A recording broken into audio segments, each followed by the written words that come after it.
Hey guys, I'm just getting over a little bout with COVID. So I didn't make any new videos for the past week. I did re-upload the one about the blindfolded, working on the tiny movement blindfolded. But I always have this question about eBay and other used watches, which is, so I'm going to go through about 7 different projects now, but I'm going to start with this one. I always had this question about used watches, which was, are people getting a used watch that doesn't work and then doing something to it, something simple like dipping it in lighter fluid or something, and then making it work temporarily and selling it. And then when you get it, it's something that has been done to it to make it work so they can say it's working. But after a month or two, it's not going to work anymore. And I don't know the answer to that question, if a lot of people do that or not. But the question I started having in my mind was, if one was going to do that, how would they do it? What would you be looking for? So I think we've all read about watches that have a lot of oil inside them because the amateur has tried to oil it from the outside, hoping to get it going again. So that's one way that might happen. But the other thought that I had was, what if people are using WD-40? And I bought this WD-40 from Cousins in the UK, which is a watch repair specialist or watch parts company. And this is just cleaner. It doesn't have any lubricant in it. It's just contact spray cleaner. So what I'm going to do with this is I'm going to spray some on this movement, and we're going to see if it does anything to the movement or not. And it's not the definitive test by any means, but I'm just curious about that. So what I've learned about watchmaking so far that was enough for me to feel like this is an interesting test is that if you remove the balance wheel, as I have from this pocket watch movement, this pocket watch movement was part of a kit of like thousands of watch parts that I bought for $80 on the Swiss auction website, Ricardo. I did a separate video about. This was one of the things I got. I'm not that interested in pocket watch movements or fixing it, but what I do know is that if you remove the balance wheel and it has power, which it does, the mainspring is powered up, you should get power transmission through the gear train to the pallet fork right here. And when you flip the pallet fork back and forth, this gear should snap back and forth because it should have power in it. And it should also, if you also tweak this gear, it should push power through the gear train to that first pallet gear. So that's not happening. So that means that somewhere in the gear train, I think, there's something that's very sticky. So I think this is a perfect watch to see if I can unstick that by hitting it with this residue-free WD-40, which in theory wouldn't leave any trace behind, but it might break up whatever is sticking it. And we don't need this for that experiment, but we need the... So what we're going to be looking for is, after I do this, does that free up the powertrain, and do we get this snap back and forth action on the pallet fork, which we don't get now.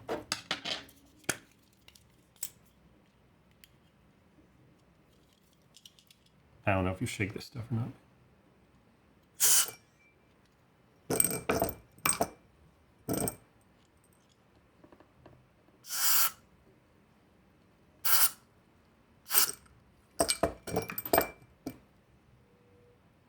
So this is just going to evaporate away.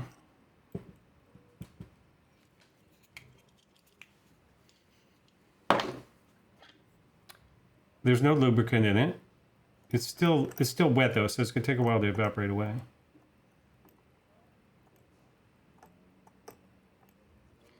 So I still don't see any, there's still no power going through this.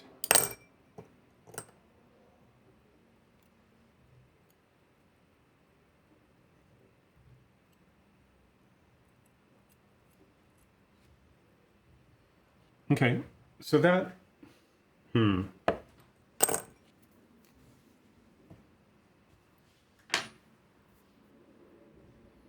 that's a fail, but that makes me think about this other project. Okay, we might come back to that. Okay, so anyway, we'll start talking about these other projects. This is a Cal 44, IWC Cal 44 ladies watch, Peloton automatic movement inside. And this, I did, one of my first videos was about rebuilding this movement.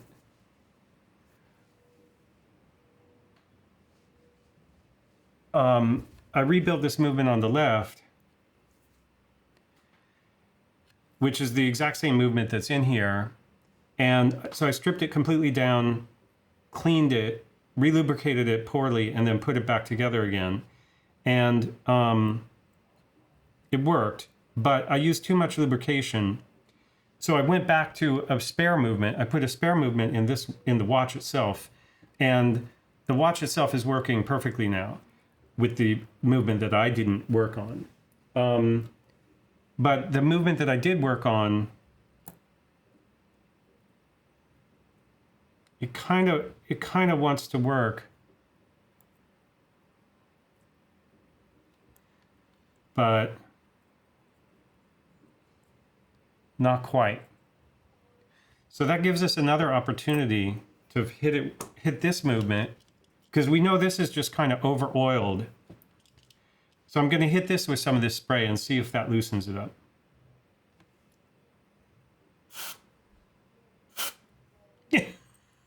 Some.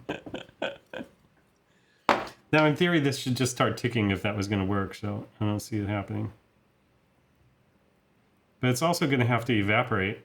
Right now, it's not going to work because there's too much liquid in there. That may be true of this thing too.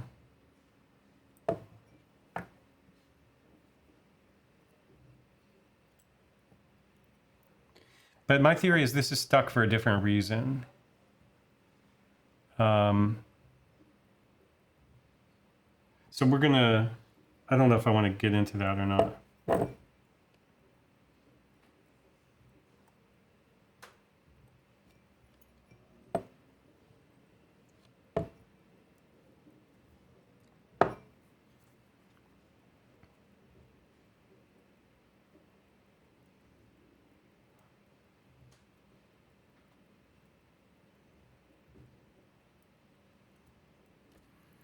Okay, so if anything, the WD-40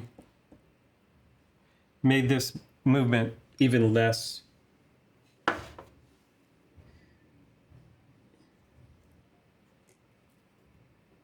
it didn't help with either of those, so that's good to know.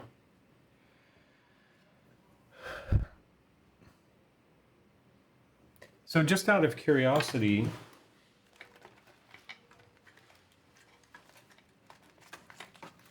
I don't want to take too much time doing this, but I just want to take this apart. Take this main bridge off of it. And this watch, I'm basically, it's trash. I'm going to trash it. I don't care about doing anything correctly with this.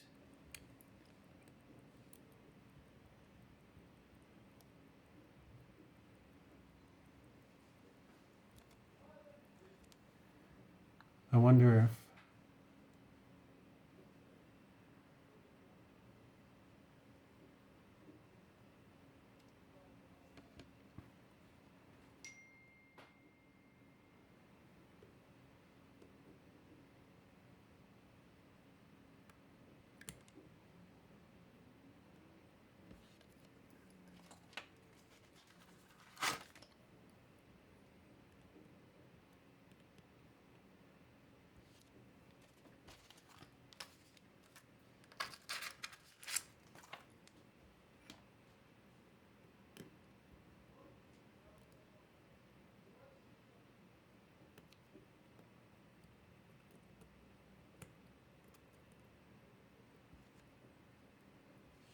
so I think one thing I'm doing wrong right now is taking this off with power in it, because there's a possibility this screw feels like it's already jamming on something. Like it could be that the wound spring is that there is a lot of Well, you know,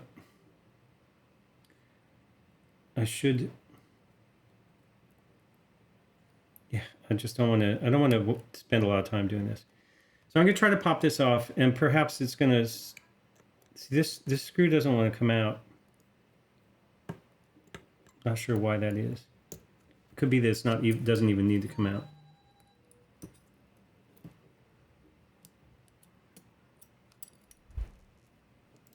Oh, there you go. So that's what you probably heard that unwind. It shot out this little gear. That's what I was expecting. But the question is, why was that power not transmitting to the pallet fork?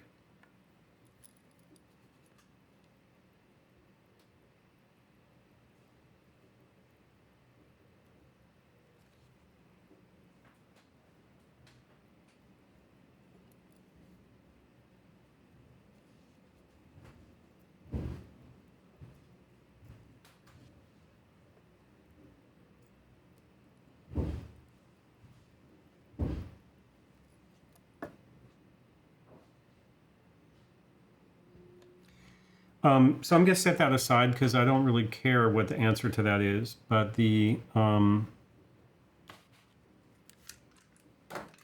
real experiment there was like something was jammed in there. Would WD-40 unjam it? And the answer is it didn't in this case. But I did confirm that there was plenty of power and that for some other reason the movement was not transmitting power.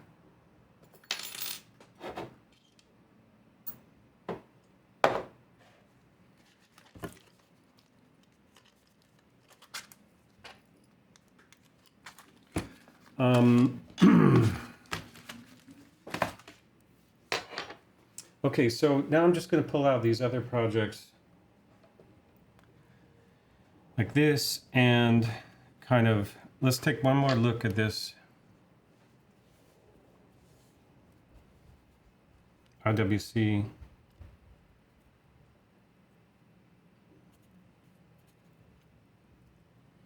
So this is because it's had some time for the cleaning solution to evaporate.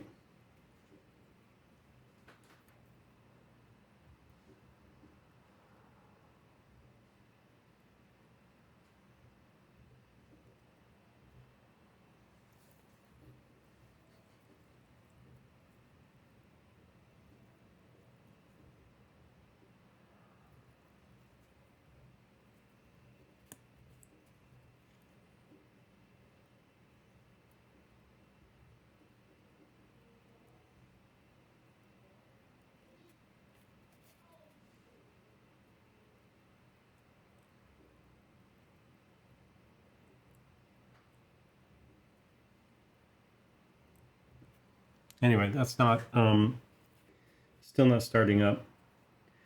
So one of my projects is to come back to this and rebuild this movement again. But it doesn't matter because I have a beautiful, sorry.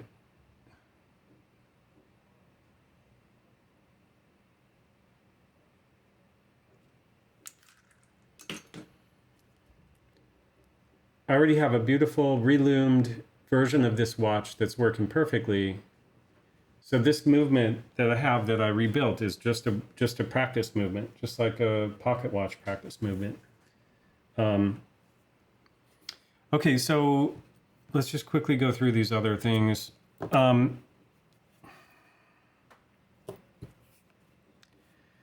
This is a radium dial console watch that I'm going to do a video about removing the radium. So if you're new to watchmaking with vintage watches, it's a good idea to be careful with radium. You'll see this is a Geiger counter that I got on eBay, and when the radium, which is in the hands on this watch, the dial looks like it's been stripped clean already. The dots at the indices are missing. They don't seem to have any lume on them anymore. But the hour and the minute hand, I believe, still have a lot of radium.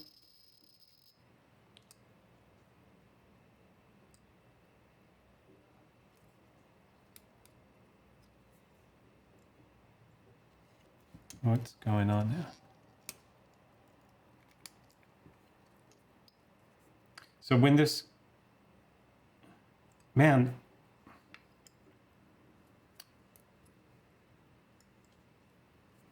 now my Geiger counter is not working.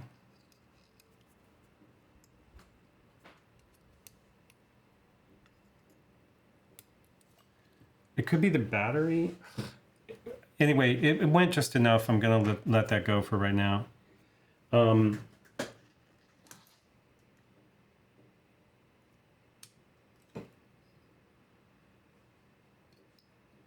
Okay, I think it's going again. Let's see.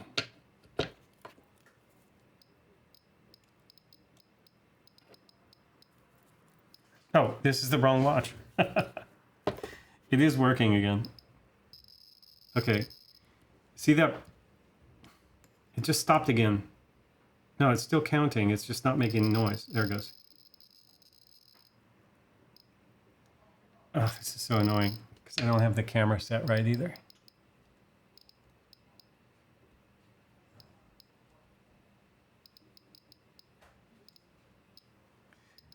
Okay, you can see here. Geiger counter, clicking, flashing. That means there's radium in that dial. This one almost certainly used to have radium. It's got a radium burn at 920. See those kind of marks?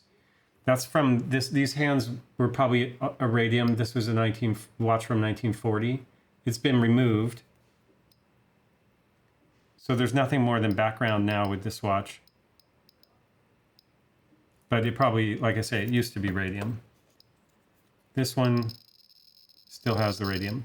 So anyway, I'm going to do a piece about removing the radium safely from that. And if you're doing anything with vintage watches and you don't have any experience, get a Geiger counter, cheap Geiger counter. Make sure you're not exposing yourself to radium when you open it up, because handling it in the case like that's not that dangerous, but opening up and exposing yourself to the dust is. So this I'm going to relume with safe luminous paint, Super Luminova, and I've done relooms on the channel already, but this watch is I think it'll look particularly cool. It's got some challenges, like those hands have bigger lume windows in them than any hands I've ever done before, so it'll be interesting to see if I can do a good job with that. And then the other thing, or another project, is this Patek Philippe. I bought the movement. There's some videos about that. I paid $400 for the movement, but the person who had flipped it to me had paid only $100 or so for it. But it's a really cool movement, and I looked for a case for it. This case kind of fits in there, but not quite. And the real problem and also it looks terrible in that case, but the problem is the stacking of everything is not correct for this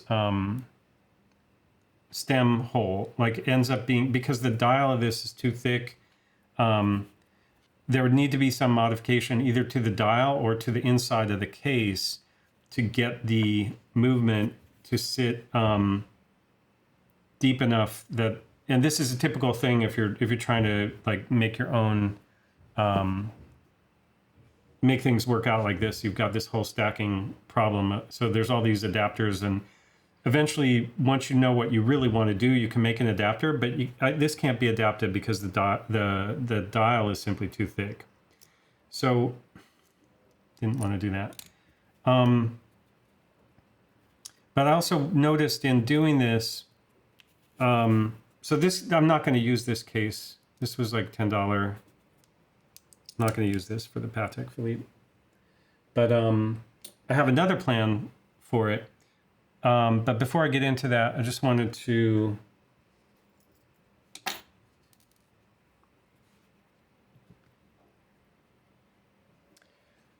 talk about this for a second because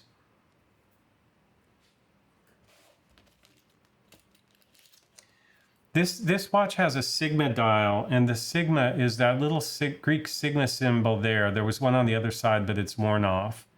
So that little, it's like a circle with a, it looks like a click spring actually, like a upside down Q or a circle with a little point. Greek sigma. So the sigma dial means it's solid gold, and I took the dial off of this when I took the hands off. I put them away safely, and I took the dial off to make sure that the dial was in good condition, and I saw that the whole dial is solid gold. Not just the indices, but the dial itself. So I thought that was kind of cool.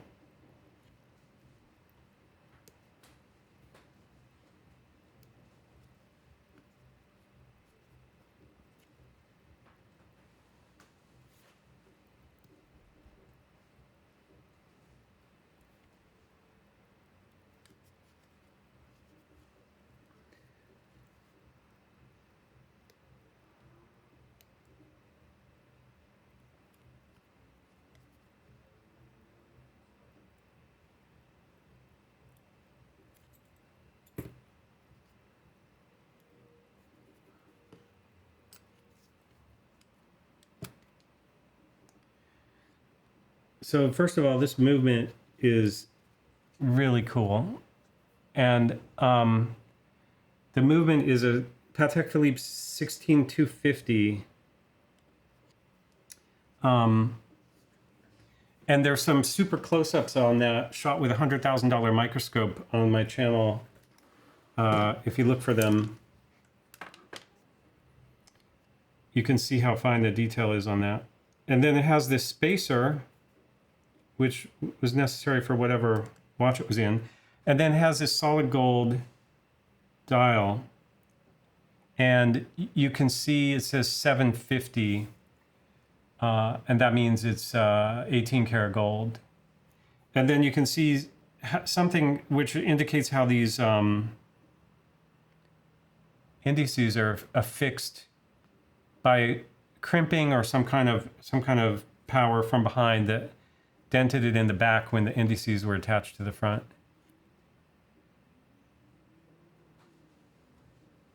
Oh, and then the thing I wanted to show you about that is that this is 1 gram of pure gold.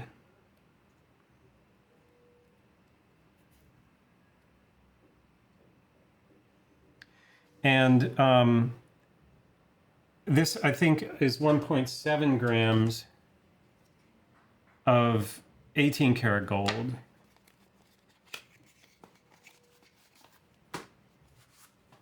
So the reason I'm doing this is to talk about how much gold that actually is and what the value of it is. So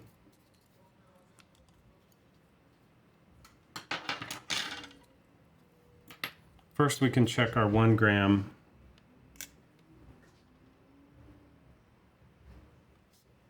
There's our 1 gram of 18 karat gold. Scale seems correct. And then this is 1.7 grams of 75% gold. So that's 1.4 grams of gold or something like that. So the value of that is probably, I'm not sure what gold is right now, but it's probably around 75 US dollars just for the gold value in that Sigma dial, which again shows you what a good deal the guy that bought this originally got when he paid 100 and something, 130 or maybe less for the movement, this movement and dial and hands, plus an Eterna pocket watch movement, plus a Tissot watch movement. And then he flipped this Patek to me. I paid 400 without realizing I was buying a flipped thing, but I figured that out afterwards. But again, this movement is from a $10,000 watch, and it's also still used in Patek Philippe's that sell new for $30,000 or $40,000. So and I think even $100,000. It's a very nice movement, and I think it's dated 1979 or something, and it's in good condition, at least until I do additional damage to it. But yeah, I just thought people might be interested in the gold content aspect of that. Oh, and then I'm going to talk for a second about my plan with this.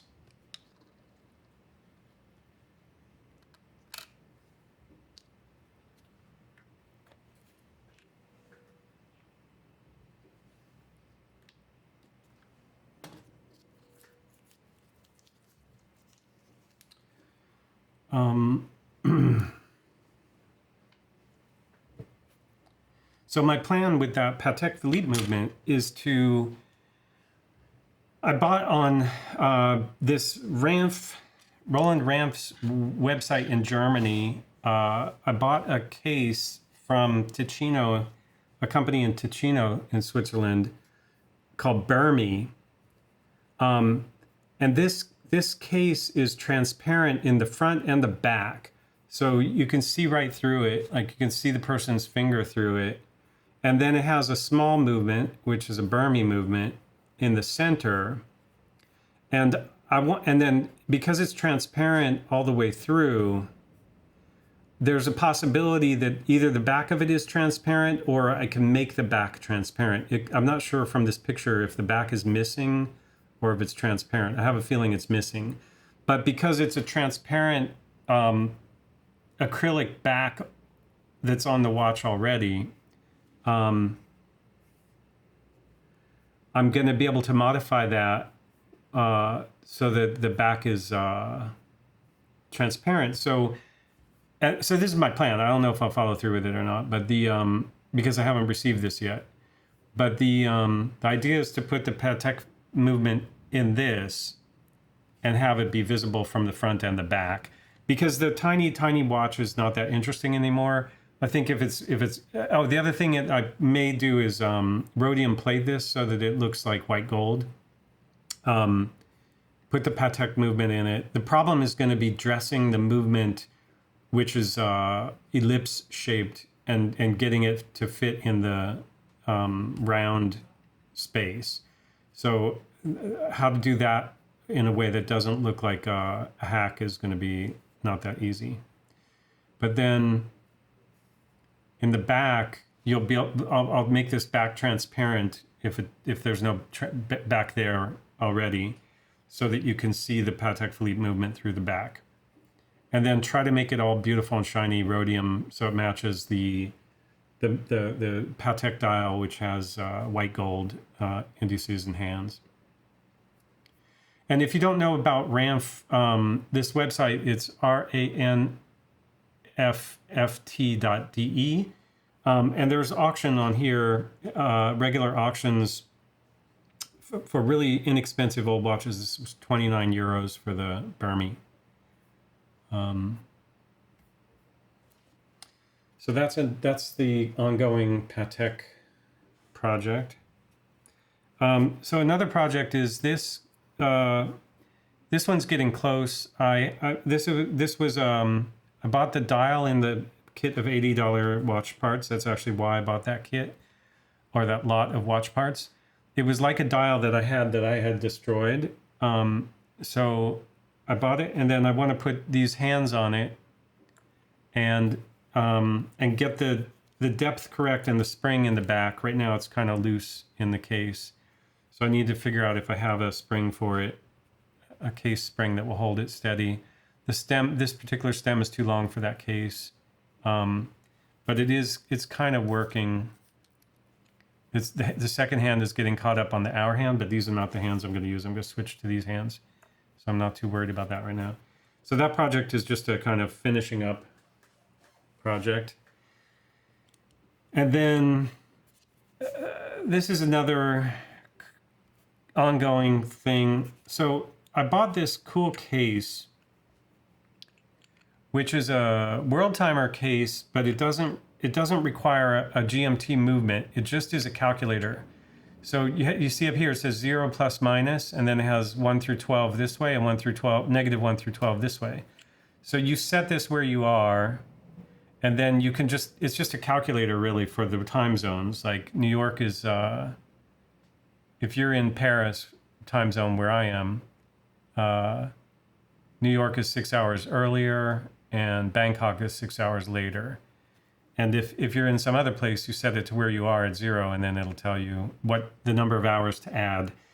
Since it's not GMT and the movement doesn't have a 24-hour hand, you're not looking at any hand to do this math. You're just looking at the bezel, the numbers on the bezel inside, which don't move, and how they align with these points on the rotating bezel.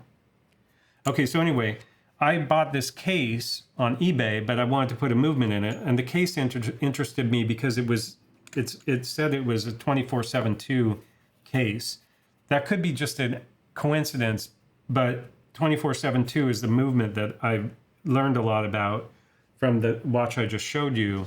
So I thought, oh, I'll get that because I know 24/7/2 movement, and I'll find another 24/7/2 movement and put it inside here.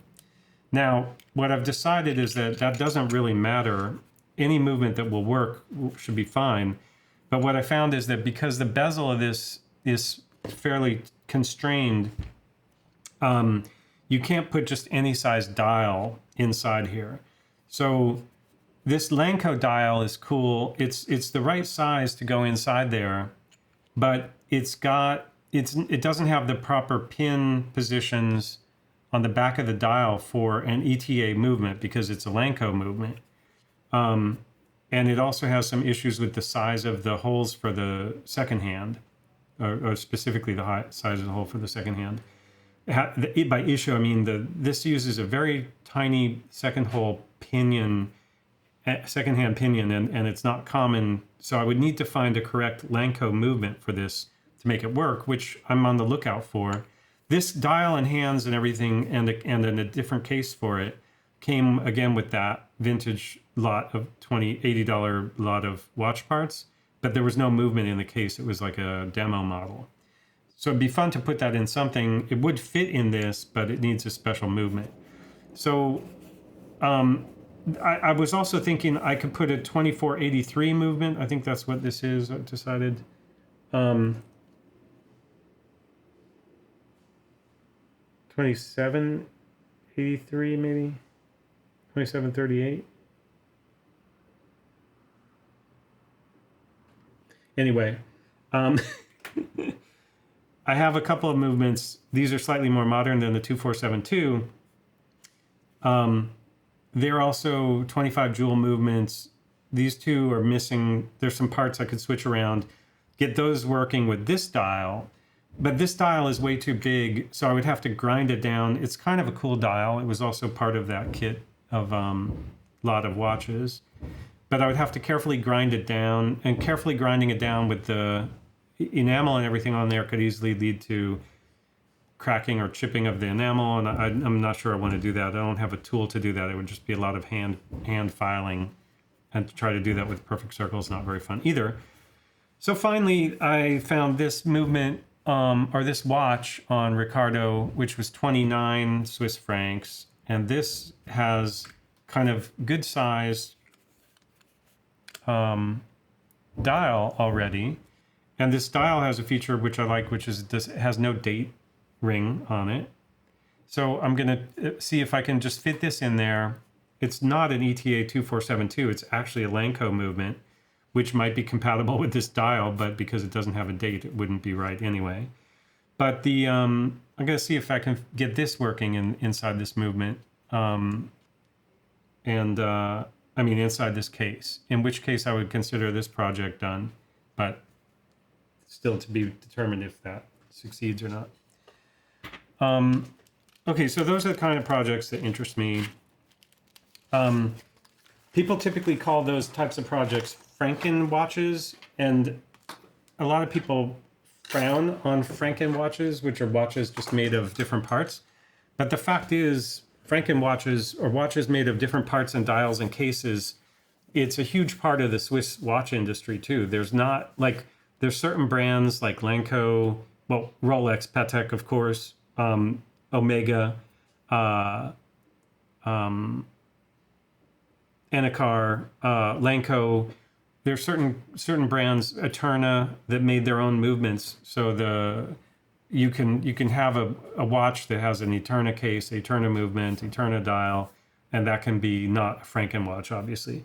But things that were watches, there were thousands of watch companies in the 1950s and 60s in Switzerland that just stamped a dial, put an ETA movement in it, bought a case from a case vendor, and those essentially are all Frankenwatches anyway.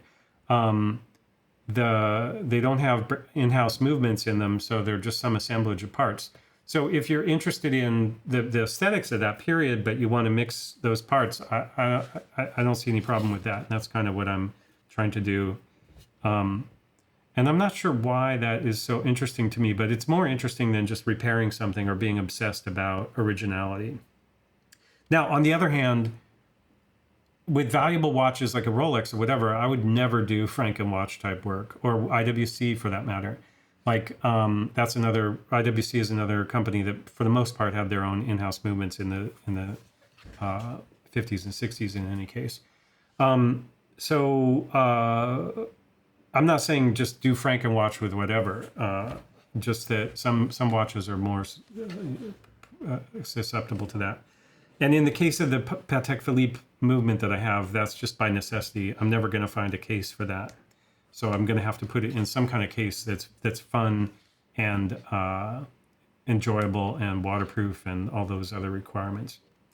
All right, that's it. And less than an hour, so I guess that's all right. So until next time when I will actually do a project, thanks for watching. So just a little epilogue here. While the video was downloading, I started tinkering with this, and I removed this plate, and then I just put it back, made sure that the gears were aligned and that the power was flowing through it. And then I stuck the balance wheel back on there, and now it's working. So I want to see if it works at an angle though.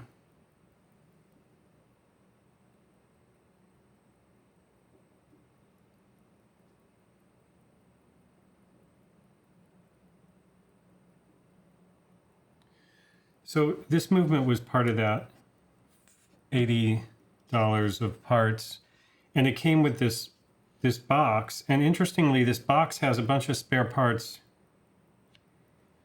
for this very movement. So I'm not sure why, if this was part of a learning kit or if this person had a bunch of these. But that was kind of fun. But actually, you know, I also rebuilt the tiny Cal 44 ladies movement, and I could see how it's much easier doing a pocket watch, but it creates the same anxiety in terms of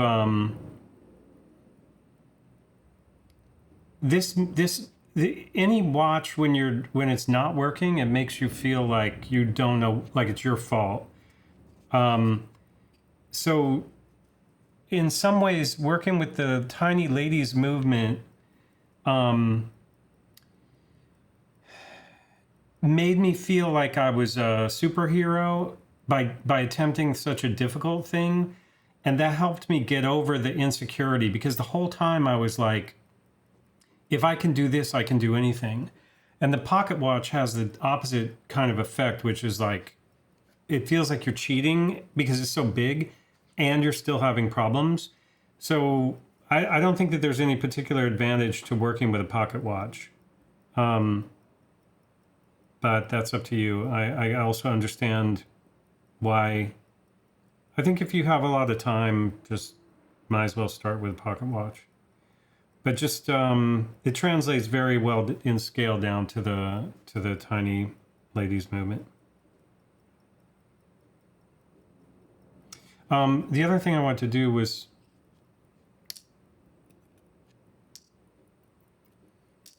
just do another project, as long as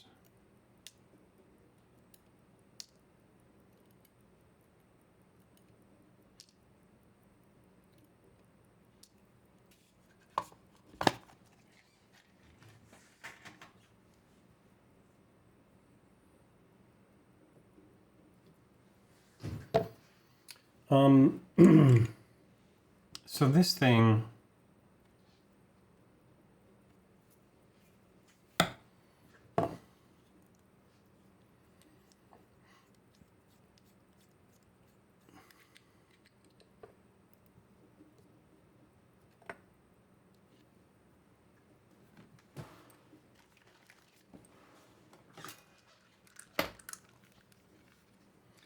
so this Lanco,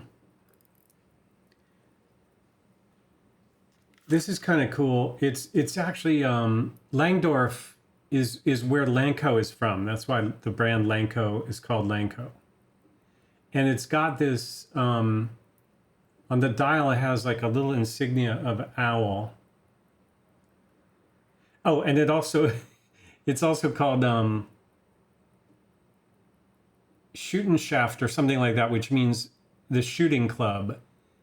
Langdorf Shooting Club, which is kind of funny since this is called, my channel is called I Shoot Watches. So I presume they're talking about shooting with guns. But the we're going to pull that movement out and see if we can put it in this other case.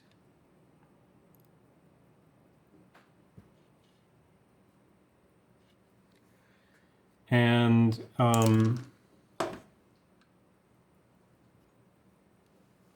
this is the case it's going in. Now I'm going to see if it fits, and then if it fits, I'll go back and polish that crystal with it not in there to get that nice and clean. But because I don't want to wear finger cuts, I'll just clean it afterwards.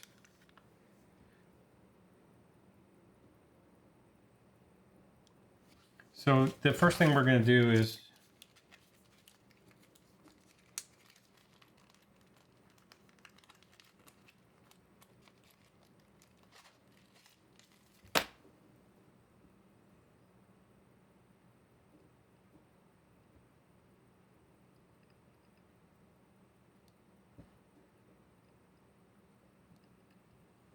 I'm going to loosen that screw right there.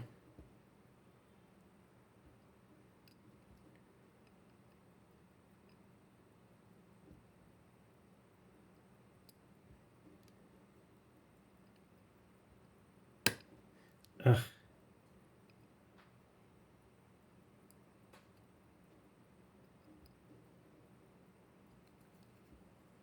I always say half turn, but it's more like a full turn.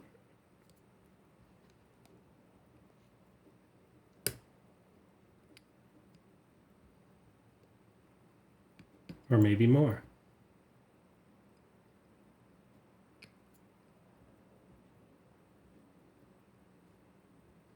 You can already see that this is really gunky underneath the crown.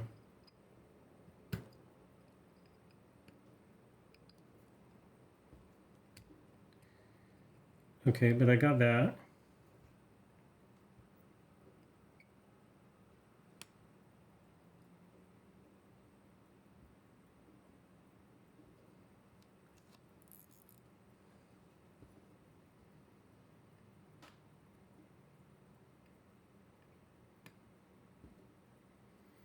So my blade is the right width for these screws, but it's, I mean, the right thickness, but it's not as wide as it could be.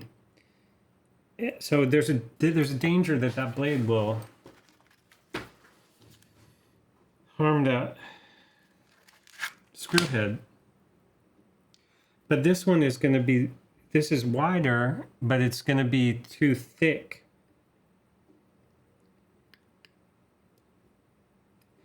So I'm just going to try my own advice and see if I can quickly flatten this without any tools.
So that worked.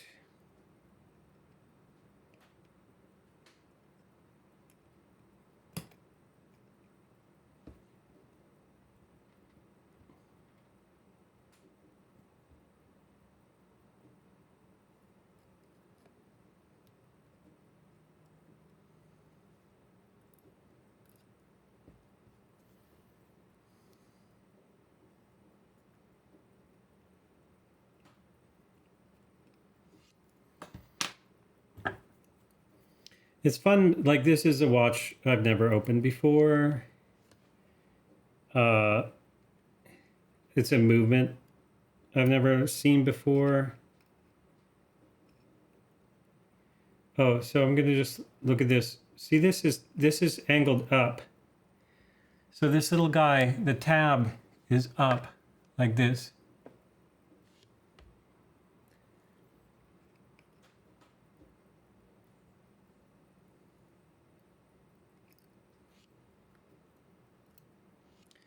I'm just going to look, is the other one the same? You would think it would be.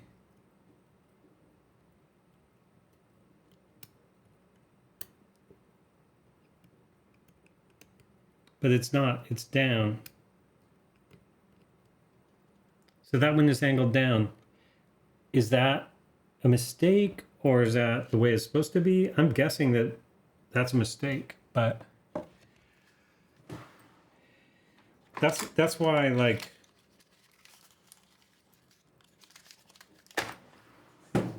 I always wonder if I'm doing it wrong. And now I also wonder if the last person did it wrong.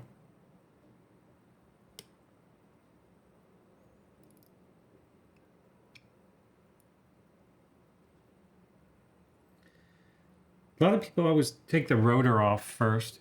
I think I should just do that to be consistent with what other people do. On this, I think this is a good screwdriver.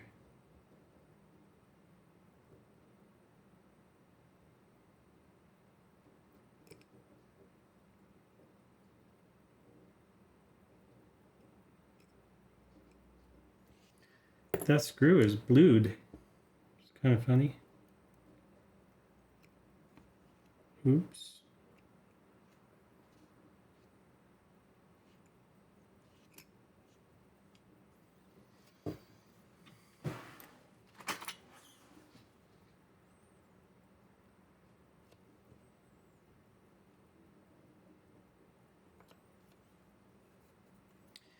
Now, I'm also just looking at this for, as I do this,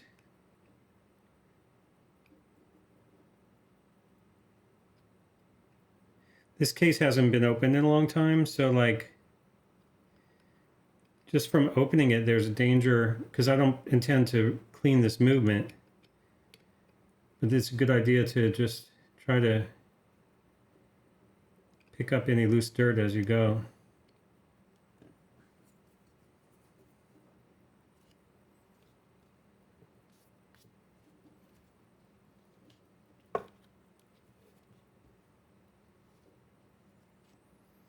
You know what I forgot to do is or did I? I don't think I checked this with the Geiger counter before I started this.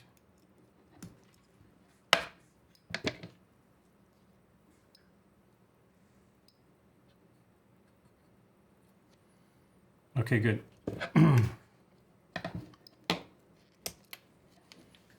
Non-radioactive loom.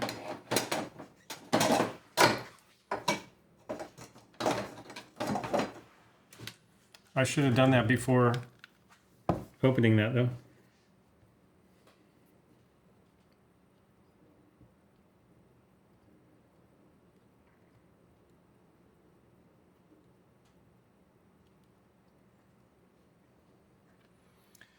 So the next thing I want to look at is if that movement will fit in this case.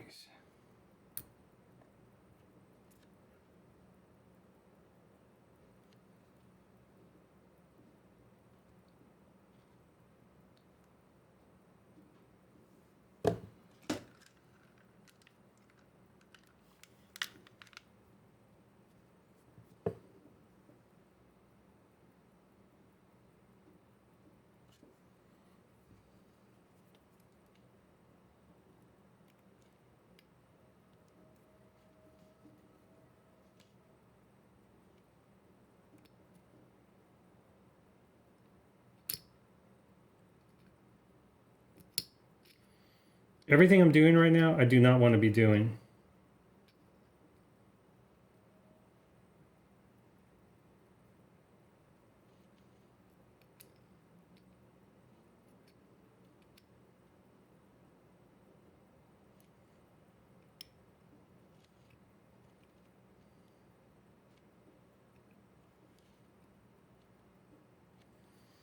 Okay, so the question would be,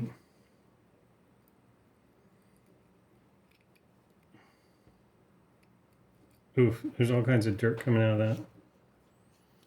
So that stem probably needs extending because this is a, let's see.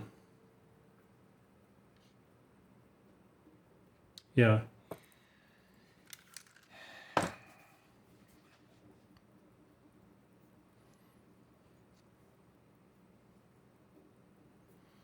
And then the question is, how are we going to keep that?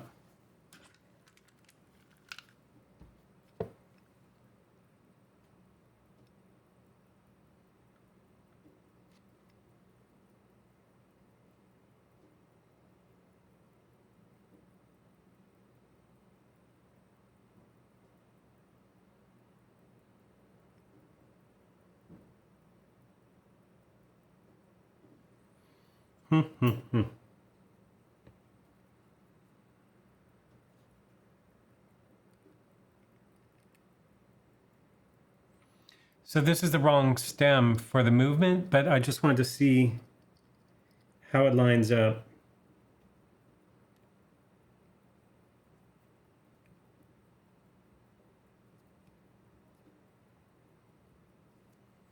And maybe use it to hold that in place for a moment.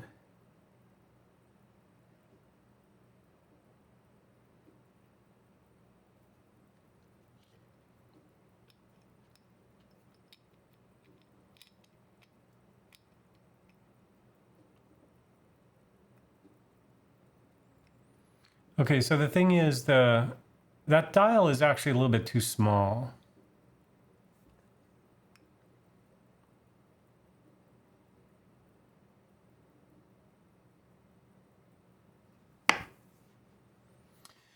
And then somehow I need to keep the movement flat inside with some movement rings.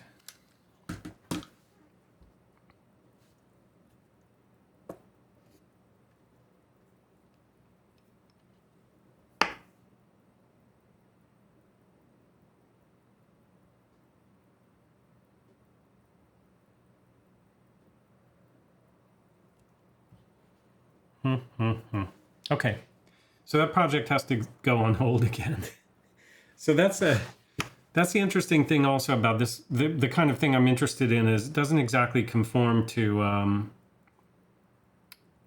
just sit down and do it and be done with it. Of course, there's editing, but